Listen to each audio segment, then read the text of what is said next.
छत्तीसगढ़ के प्रांतीय आह्वान पर हम लोग 8 जुलाई से अनिश्चितकालीन हड़ताल पर बैठे हुए हैं। हमको मिलना चाहिए laptop, computer, net connection, printer. देखिए, आंदोलन जब जब होता है तब पटवारी अपने संघ के खर्चे से पानी और बाकी सारी सुविधाएं, टेंट, सभी सुविधाओं की व्यवस्था खुद करती है।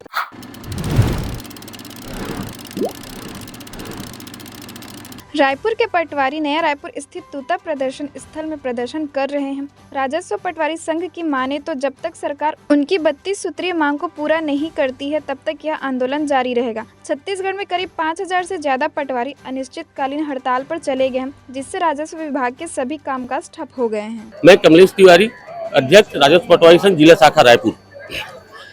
राजस्व पटवारी संघ छत्तीसगढ़ के प्रांतीय आह्वान पर हम लोग 8 जुलाई से अनिश्चितकालीन हड़ताल पर बैठे हुए हैं और सभी जिला पे जिले स्तर पे सभी जिला पूरा 33 जिले के पटवारी लगभग जो 5000 हैं वो सभी धरनारत हैं, हड़तालरत हैं। हमारी सिर्फ एक मांग है भूइयाँ। जब से चालू हुआ है तब से हम अपनी मांगों को करते आ रहे हैं, पर किसी भी पार्टी की सरकार रही हो, कोई भी रहा हो, अभी तक उसका निराकरण नहीं हुआ है। हमारी समस्या सिर्फ भूइयाँ है, न हमारे पास साधन है, न संसाधन है, न लैपटॉप है, न कंप्यूटर है। और आजकल हर चीज ऑनलाइन हो रहा है हमारे विभाग में, हम लोगों का काम। और भूइया में कुछ भी अचानक त्रुटि हो जाती है NIC के कारण, सिस्टम के कारण, उनका दोष पटवारियों को दिया जाता है कि पटवारियों द्वारा किया गया है, जबकि वो कार्य पटवारी द्वारा नहीं किया जाता। हम लोग को मांग है कि यूजर फ्रेंडली रहे, सरलता से चले, स्मूथली चले। कांग्रेस शासनकाल में भी थी, अभी तक पूरा नहीं हुआ है। कांग्रेस शासनकाल में भी हम लोग 31 दिन हड़ताल किए थे, उस समय भी आश्वासन के दम पे उठ गए थे, पर मांगे पूरी नहीं हुई थी। उसके पूर्व भी हम लोग 14-15 में भी हड़ताल किए थे, उस समय भी हमारी यही प्रमुख मांगे थी और आज भी वर्तमान में वही प्रमुख मांगे हैं, क्योंकि लोग इस आशा के साथ बैठे हैं कि सरकार हमारी सुनेगी और मांग पूरा करेगी। क्योंकि गलती NIC की रहती है या सिस्टम का रहता है, दोषी पटवारियों को दिया जाता है, पटवारियों को सस्पेंड किया जाता है, निलंबित किया जाता है, कई प्रकार से दंड दिया जाता है। मांगे पूरी जब तक नहीं होगी तब तक हमारा हड़ताल जारी रहेगा। हमारी मांगे जो है वो काफी समय से ये मांग हम लोग मानते आ रहे हैं। 32 बिंदुओं में इस बार का जो मांग है, सबसे पहला तो ये है कि जो संसाधन हमको मिलना चाहिए, laptop, computer, net connection, printer, scanner, ये कुछ भी सरकार हमको नहीं दे रही है।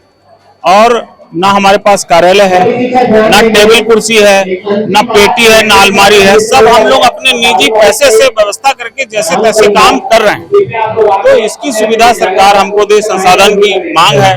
और दूसरा जो मांग है वो है भूइया सॉफ्टवेयर के बारे में, कि हमको जो भूइया सॉफ्टवेयर जो जिसमें हम लोग को काम करना पड़ता है वो यूजर फ्रेंडली नहीं है और उसको काम करने में बहुत सारी कठिनाई है।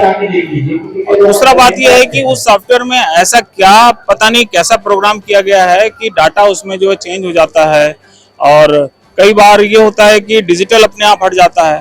तो बहुत सारी इसमें प्रॉब्लम्स हैं। तो सॉफ्टवेयर को कोई अच्छे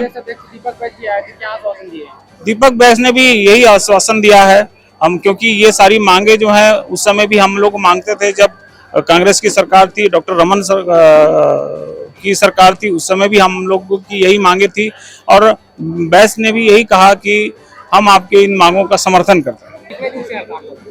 हम लोग कल से हड़ताल पे हैं। तो सरकार के द्वारा यहाँ पर देखिए, आंदोलन जब जब होता है तब पटवारी अपने संघ के खर्चे से पानी और बाकी सारी सुविधाएं, टेंट, सभी सुविधाओं की व्यवस्था खुद करती है। यहाँ पर पानी टैंकर रखा है? नहीं, देखिए, पानी टैंकर रखा होगा क्योंकि यहाँ पे 2-3 पंडाल दिख रहे हैं आपको अलग अलग हड़ताल के लिए, लेकिन पटवारियों द्वारा अपने संघ के खर्च से यहाँ पे पानी की व्यवस्था की गई है। में पानी आ रहा है? हम लोग अपने स्वयं के व्यय से पानी की व्यवस्था किए हैं। सुविधा नहीं है। देश प्रदेश की सभी बड़ी खबरों से जुड़े रहने के लिए हमारे YouTube चैनल को लाइक, शेयर और सब्सक्राइब करना ना भूलें। साथ ही लेटेस्ट खबरों के लिए बेल आइकन को प्रेस